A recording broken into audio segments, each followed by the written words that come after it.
Olá, queridos amigos do Centro Espírita Ibirajara. Com muita alegria, estamos iniciando mais uma vez o estudo de O Livro dos Espíritos, que desde 2003 é feito todas as sextas-feiras, às 19h30. E agora, fazendo de forma virtual, está no canal do YouTube para consulta dos companheiros. Hoje nós iremos tratar das perguntas 223 até 233. O tema Espíritos Errantes é o capítulo 6 da Vida Espírita. Vamos relembrar então como é que Kardec dividiu o Livro dos Espíritos. Então, do mundo espírita ou mundo dos espíritos é a parte segunda do Livro dos Espíritos. A parte primeira trata das causas primárias e nós estudamos na sequência. Então, nós vamos agora para o capítulo 6 da Vida Espírita e logo o primeiro tema, Espíritos Errantes. Então, meus amigos, que a paz de Nosso Senhor esteja em nossos corações, que todos nós estejamos envolvidos nessa sintonia de amor e de bondade que os amigos espirituais destinam para todos nós, nos envolvem, nos protegem, porque assim nos sentiremos tranquilos para absorvermos melhor os ensinamentos da doutrina espírita. Então, vamos lá. A pergunta 223, Kardec pergunta assim: a alma reencarna logo depois de se haver separado do corpo? Quer dizer, morreu, né, em resumo, morreu. Logo depois ela reencarna? Como é que fica esse tempo da volta do espírito à vida corporal? E os espíritos respondem: algumas vezes reencarna imediatamente. Porém, de ordinário, só o faz depois de intervalos mais ou menos longos. Então, de uma maneira geral, nós sabemos que os espíritos reencarnam com intervalos maiores, não acontece imediatamente depois que desencarnam. Então, nos mundos superiores, continuam os amigos espirituais, a reencarnação é quase sempre imediata, lembrando que nós não estamos ainda num mundo superior, não é? A Terra ainda é um planeta de provas e expiações, e nós estamos passando por aquele processo de mudança para um mundo de regeneração. Então, continuando, sendo aí menos grosseira, quer dizer, nos mundos superiores, a matéria corporal, o espírito, quando reencarnado nesses mundos, goza quase sempre de todas as suas faculdades de espírito, sendo seu estado normal o dos sonâmbulos lúcidos entre vós. Então, os espíritos que nos respondem são os espíritos superiores. Então, eles nos trazem sempre uma visão da espiritualidade superior. Mas o Livro dos Espíritos, como sabemos, foi o primeiro livro da codificação espírita. Depois, com, vamos dizer assim, o nascimento aqui no Brasil do querido médium Francisco Cândido Xavier, nosso querido Chico, e de outros médiuns, muitas obras foram ditadas pelos espíritos amorosos e nos trouxeram muitas outras informações, como as obras de André Luiz.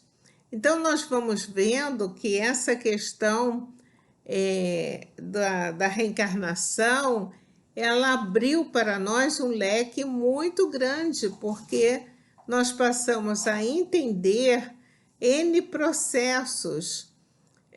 A gente está lembrando, por exemplo, de um dos casos contado pelo querido amigo Hermínio Miranda, esse pesquisador extraordinário que deixou vários livros, Hermínio Correia de Miranda.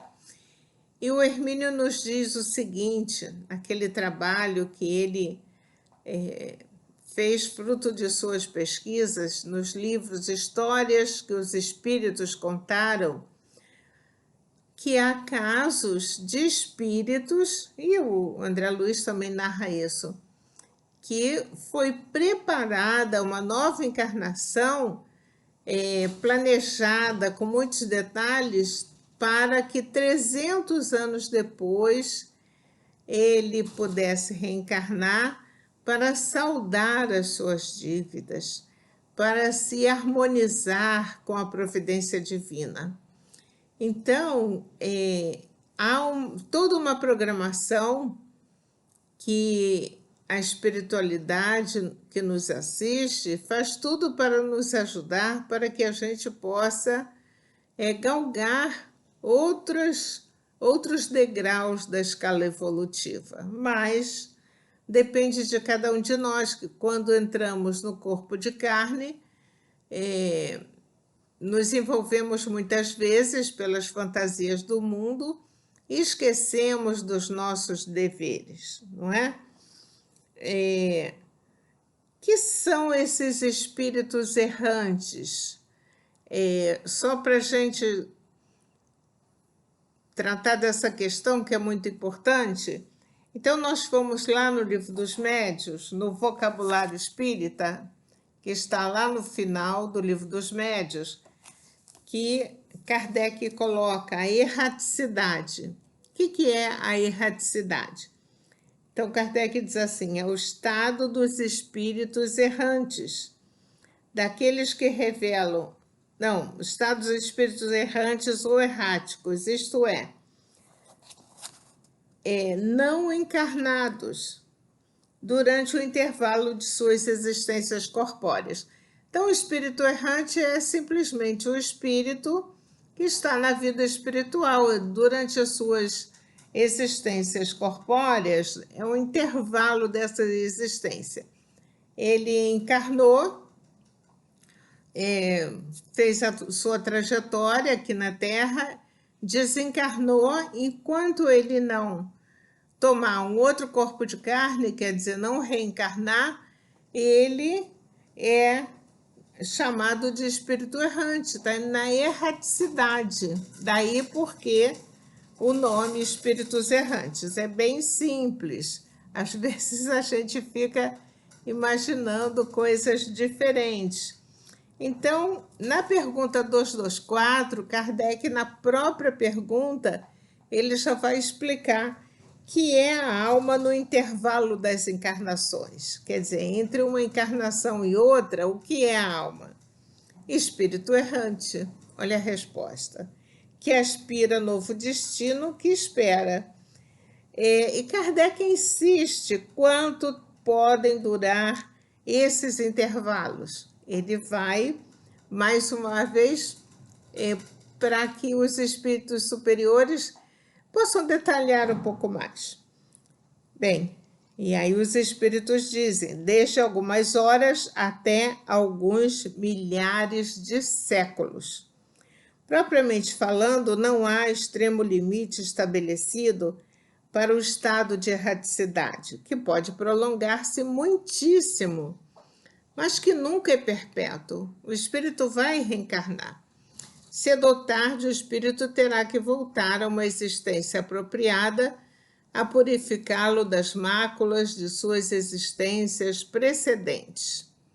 E na letra B, Kardec pergunta, essa duração depende da vontade do espírito ou lhe pode ser imposta como expiação? Para que a gente possa entender bem, o espírito, de repente o espírito pode não querer mais reencarnar. Ele tem medo, resiste, o que ocorre muitas vezes, ele não quer reencarnar. Como é que fica? Os espíritos respondem: é uma consequência do livre-arbítrio. Os espíritos sabem perfeitamente o que fazem, mas também para alguns constitui uma punição que Deus lhes inflige. Outros pedem que ela se prolongue a fim de continuarem estudos que só na condição de espírito livre podem efetuar-se com proveito. Bem, em relação a isso, nós temos a coleção André Luiz, por exemplo, que trata de inúmeros casos onde nós vamos verificar que os espíritos se preparam, principalmente em nosso lar, que é o que o André Luiz traz, para estudarem, se prepararem, mas eles realmente têm receio dessa reencarnação. Temem falhar como já aconteceu antes, porque se você tem o esquecimento da sua vida pretérita para facilitar o seu trânsito aqui na Terra, muitas vezes o espírito se encanta com as fantasias do mundo e se desvia daquilo que ele foi preparado.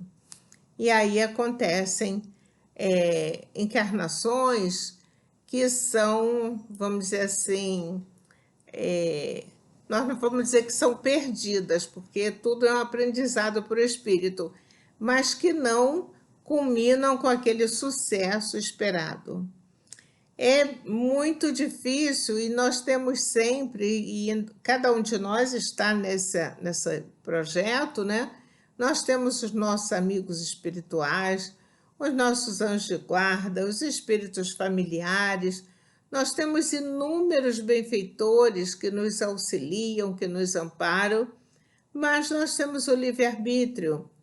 Quantas vezes nós perdemos o senso do equilíbrio, daquilo que é melhor a fazer, do dever, e caminhamos por estradas que não são as que deveríamos trilhar. Bem, nós vamos lembrar aqui que no livro Missionários da Luz existe, isso fica como uma sugestão para que depois a gente possa pegar lá o capítulo 13 do Missionários da Luz, que está escrito Reencarnação, para que a gente possa rever tudo que foi feito para a reencarnação do espírito chamado Segismundo, que é muito conhecido dos espíritas esse caso. Então, o Segismundo, ele ia reencarnar, seus pais Adelino e Raquel, e aí o Segismundo, ele foi preparado um mapa, todo um planejamento, e um mapa de cromossomos, e tudo de acordo para ajudá-lo nessa sua nova etapa. Mas existia um medo muito grande do Segismundo em razão das divergências que eles tiveram sérias do Adelino e do Segismundo em vidas anteriores. E aí a espiritualidade, amiga como o instrutor Alexandre, eles trabalham através das orações, de uma série de interferências benéficas, rogando a proteção divina para o casal, a fim de que aquela encarnação acontecesse da forma harmoniosa, como se esperava, como era desejado, né? Então, nós vamos ver que a espiritualidade sempre coloca à nossa disposição tudo de melhor para nos ajudar. E aquelas situações que nos são colocadas muitas vezes como adversas, elas podem parecer adversas. e elas não são, vamos dizer assim, agradáveis, mas são as melhores que nós podemos ter para que possamos realmente vencer as adversidades e permanecer na proposta que nos foi organizada como plano de vida carnal. Então, seguindo aqui com o Livro dos Espíritos, a questão 225, Kardec pergunta: a erraticidade é por si só um sinal de inferioridade dos espíritos? Quer dizer, os espíritos que vão para a erraticidade são inferiores? Já que os espíritos superiores o processo é diferente? E os amigos espirituais dizem não, porquanto há espíritos errantes de todos os graus. A encarnação é um estado transitório, já o dissemos. O espírito se acha no seu estado normal quando liberto da matéria. Então, o estado normal do espírito não é encarnado, é fora da matéria. Esse é o estado normal. Então, se o espírito está na erraticidade, não significa que ele é um espírito inferior. Ele apenas não está encarnado, não é? Bem, 226. Poder-se-á dizer que são errantes todos os espíritos que não estão encarnados? Aí vem a confirmação, sim. Com relação aos que tenham de reencarnar, não são errantes, porém, os espíritos puros, os que chegaram à perfeição. Esses se encontram no seu estado definitivo, eles não irão mais reencarnar. Então, eles, por essa razão, eles não são espíritos errantes. Porém, nós, digamos assim, que podemos nos considerar numa faixa mediana, e essa faixa mediana é bem extensa, nós somos espíritos errantes, nós estamos ainda passando por todo esse processo de diversas encarnações visando o nosso aperfeiçoamento moral. Bem, Kardec coloca a seguinte explicação. No tocante às qualidades íntimas, os espíritos são de diferentes ordens ou graus, pelos quais vão passando sucessivamente à medida que se purificam. Com relação ao estado em que se acham, podem ser encarnados, isto é, ligados a um corpo, errantes, isto é, sem corpo material, e aguardando nova encarnação para se melhorarem. Acho que daí ficou bem claro. Se está ligado a um corpo, como nós, encarnados. Errantes quando não tem corpo material e aguardam nova encarnação para se melhorarem. Espíritos puros, isto é, perfeitos, não precisam mais de encarnação. 227. De que modo se instruem os espíritos errantes? Quer dizer, o espírito não está encarnado, está na espiritualidade, está na erraticidade. Como é que eles se instruem? Certo, não fazem do mesmo modo que nós outros. A pergunta de Kardec.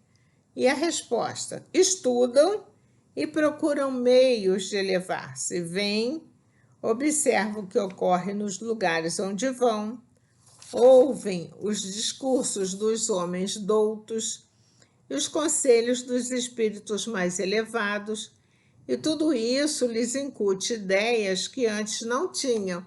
O próprio André Luiz, nós sabemos que ele não tinha a menor ideia de que existia um plano espiritual, que a vida continuava, e ele, à medida que foi descobrindo aquilo, ele quis muito fazer a reportagem da realidade espiritual para revelar a todos nós que aqui estamos encarnados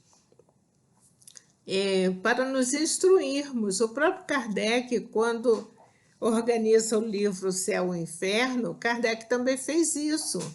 Ele, lá na Sociedade Parisiense de Estudos Espíritas, os espíritos eram evocados e depois ele foi fazendo uma catalogação, uma organização dos espíritos infelizes, dos espíritos assassinos, dos espíritos em condições medianas. E aí, que tipo de vida? E ele perguntava, eles arguíam o que eles sentiam, como tinha sido a desencarnação, para que a gente soubesse, primeiro, que a vida continuava, porque o advento da doutrina espírita trouxe essa beleza dessa confirmação, que a vida continua depois da morte do corpo. A morte do corpo é um fenômeno biológico.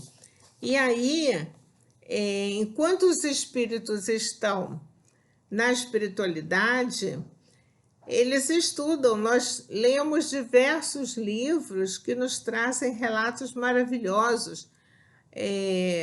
Espíritos superiores que são tão elevados que eles não conseguem chegar até aquele plano espiritual, num plano mais abaixo deles.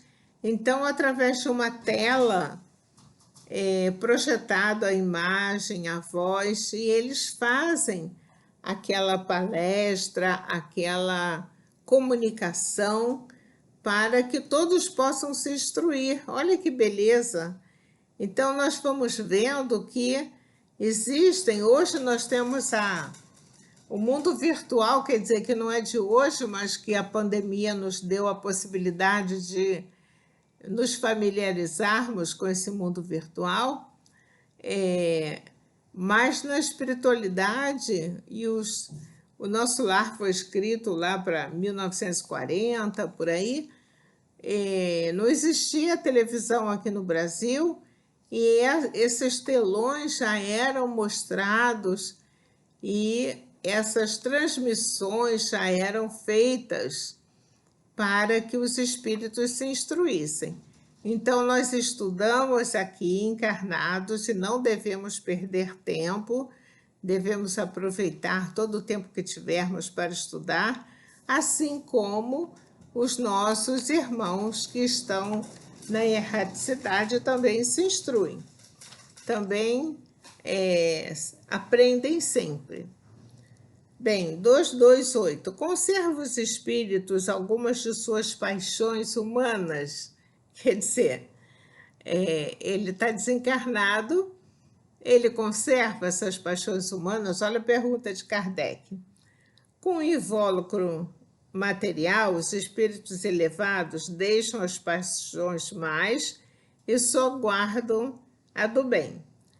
Quanto aos espíritos inferiores, esses as conservam, pois, do contrário, pertenceriam à primeira ordem. Então, a gente sabe que não há milagre depois da morte, que cada um continua sendo como era anteriormente, não é? Mas que todos estamos no caminho da evolução. 229. Por que, deixando a terra, não deixam aí os espíritos todas as más paixões, uma vez que eles reconhecem os inconvenientes? Não é? Se alguém é um torcedor ferrenho de um time de futebol, ele já não tem mais o corpo de carne. Por que ele não deixa isso, que trouxe às vezes tantos dissabores a ele, a tantas outras pessoas? Um exemplo. E aí os espíritos respondem: vês nesse mundo pessoas excessivamente invejosas. Imaginas que mal o deixam, perde esse defeito? Quer dizer, você é invejoso, deixou o corpo de carne, deixou de ser invejoso? Como num milagre? Não. Acompanha os que da terra partem, sobretudo os que alimentaram paixões bem acentuadas, uma espécie de atmosfera que as envolve, conservando-nos o que tem de mal por não se achar o espírito inteiramente desprendido da matéria. Só por momentos ele entrevê a verdade, que assim lhe aparece como que para mostrar-lhe o bom caminho. Então, ele vai percebendo aos poucos o espírito. Muitas vezes, quando o espírito desencarna, na maior parte das vezes, ele nem percebe que desencarnou. Ele visita a família, ele anda pela cidade, ele fica perambulando e ele não sabe, ele diz que as pessoas não falam com ele. Por quê? Porque ele não percebeu que ele não tem mais o corpo de carne, e aí ele estranha que as pessoas falam, ele responde e as pessoas não percebem. Daí nós vemos da importância de nós conhecermos os ensinamentos da doutrina. 230. Na erraticidade o espírito progride? Pode melhorar-se muito, tais seja a vontade ou desejo que tenha de consegui-lo. Todavia, na existência corporal é que põe em prática as ideias que adquiriu. Então, precisamos reencarnar, porque aqui é onde nós vamos colocar em prova tudo aquilo que a gente aprendeu para saber se nós efetivamente estamos modificados. Mais uma pergunta de Kardec. São felizes ou desgraçados os espíritos errantes? Respondem os espíritos superiores. Mais ou menos conforme seus méritos. Sofrem por efeito das paixões, cuja essência conservaram, ou são felizes de conformidade com o grau de desmaterialização a que hajam chegado. Não há nenhum milagre assim, desencarnou e virou anjo. Não, isso não existe. Nós vamos continuar sendo o que éramos aqui na Terra. Se éramos felizes, se éramos pessoas equilibradas, responsáveis, enfim. Ou então, se a gente blasfemava contra Deus, nós vamos aos poucos entendendo essa mudança. Bem, na erraticidade o espírito percebe o que lhe falta para ser mais feliz e desde então procura os meios de alcançá-lo. Nem sempre, porém, lhe é permitido reencarnar, como fora de seu agrado, representando isso para ele uma punição. Muitas vezes o espírito sofre perseguições de seus inimigos na espiritualidade e eles querem reencarnar para que eles se escondam num corpo de carne e tenham um pouco de alívio. Muitas vezes isso acontece. Então, cada caso é um caso, nós não podemos generalizar. Outra pergunta de Kardec, estamos terminando. Podem os espíritos errantes ir a todos os lugares? Conforme, quer dizer, depende. Pelo simples fato de haver deixado o corpo, ele não se acha completamente desprendido da matéria e continua a pertencer ao mundo onde acabou de viver. Quer dizer, se é um espírito elevado, ele vai aonde ele quer. Mas se não é um espírito elevado, ele tem as suas limitações, porque depende muito da sua condição vibratória. Vê que o André Luiz, na espiritualidade, a sua mãe estava ali ao lado dele e ele não percebia a presença da mãe. Por quê? Porque a mãe estava no estado vibratório muito mais elevado que o dele. Mas quando ele começou a orar, pedir a Deus e pedir interferência de Deus, a sua vibração se modificou e ele então percebeu que a ajuda estava ao lado dele, ele que não estava percebendo, não é? Bem, então pode, no entanto, ir a alguns mundos superiores, mas na qualidade estrangeira. Bem dizer, consegue apenas entrevê-los. Nós estamos vendo que os espíritos superiores vão onde desejam. de onde ele nasce. Agora, os inferiores podem fazê-lo sempre com a intermediação e se houver condição de espíritos melhores, não é? E a última questão, 233. Os espíritos já purificados descem aos mundos inferiores? Os espíritos já purificados. Olha que resposta extraordinária. Fazem-no frequentemente, com o fim de auxiliar-lhes o progresso. A não ser assim, esses mundos estariam entregues a si mesmos, sem guias para dirigi-los. Então, os espíritos já purificados frequentemente buscam visitar os mundos inferiores para ajudar aqueles que estão ali. Nós sabemos das caravanas que visitam as regiões umbralinas, que jogam aquelas redes, mas aqueles que não fazem com sinceridade, que se dizem infelizes, mas na verdade aquilo não é real, é apenas a exteriorização da sua fala, mas não está no seu coração, essas redes não os alcançam. Mas todos os dias, e aí a gente tem que ver o efeito maravilhoso da prece que sempre cabe num mundo tão violento como estamos vivendo agora. É fundamental que oremos bastante em favor da paz, que não tenhamos ódio no coração, que procuremos ter compaixão de todos aqueles que estão em sofrimento e daqueles que estão fazendo os outros sofrer, porque cada um de nós tem essa responsabilidade trazida para si. E se nós estamos promovendo o sofrimento do outro, um dia essa condição, essa nossa consciência irá se aclarar e nós iremos vislumbrar isso e se tornará também um momento difícil para nós. Então, nós queremos agradecer esse momento de estudo, essa oportunidade de estarmos juntos.